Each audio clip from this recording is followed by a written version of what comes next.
Covenanter, it's a story from the Covenanting days. This is a true story. There's a manuscript in the library at the Scottish Library in Edinburgh, and there was a man called Jamie Penman, and he was a weaver. He went off to fight. He's from near where I live in the Clyde Valley. Went off to fight at Bothwell Brig. They got thrashed. He was taken prisoner and sent to the open air prison in Greyfriars Kirkyard, and then he was put onto this hulk, this ship called the Crown of London in Leith Docks. 250 of the prisoners were put on this ship, and they were to be sent to the colonies in the Caribbean as plantation slaves.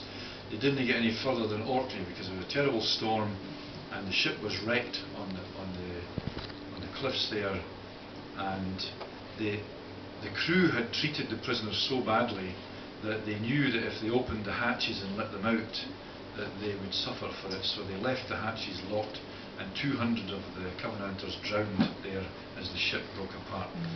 There's a big monument now on the coast there to this story of the Crown of London. So this is a song that I wrote called Jamie Penman.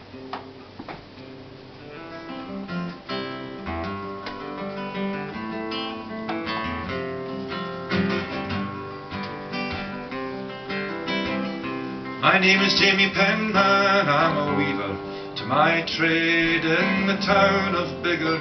I was born and bred, and me and Johnny Rankin, we marched to Bothwell Brig. By faith and by our conscience we were led.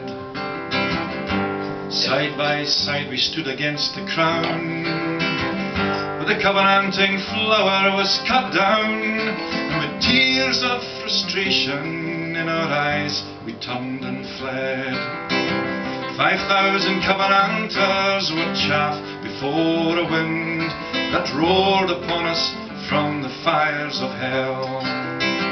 And Claverhouse and Monmouth for pleasure maimed and killed, and I saw things no man should ever tell.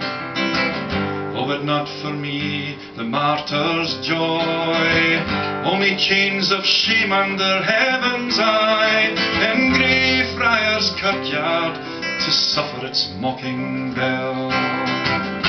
And not for the first time I cried, angry in the face of my God, but never a whisper in reply.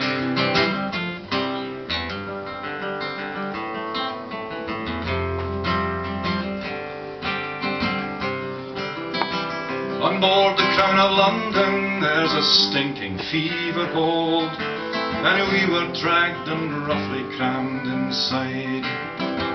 No food or any water and hardly any air. For 15 days we sweated, choked and cried. We thought that ship was Satan's curse, but when she set sail it was 10 times worse, and no one gave a damn if we lived or if we died. We were bound for Jamaica to be plantation slaves, far from the gentle hills that held our home. But sailing up to Orkney, a black storm ripped the sky, and on these jagged cliffs the crown was thrown. The ship's crew scrambled over the rocks, but the wicked bastards left the hatches locked, and abandoned us to drown there like rats beneath the foam.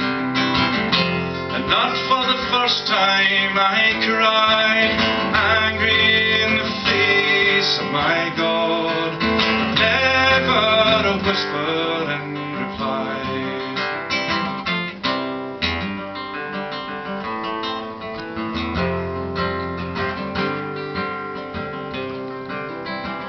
And we were being swallowed by a vicious, hungry sea, and the water blasted through and the timbers tore.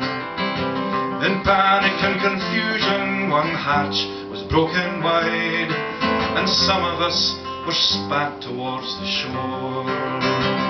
That water seemed so dark and cold, but not so dark as the flooded hold, for the 200 men who will lie there evermore. And not for the first time I cried, angry in the face of my God.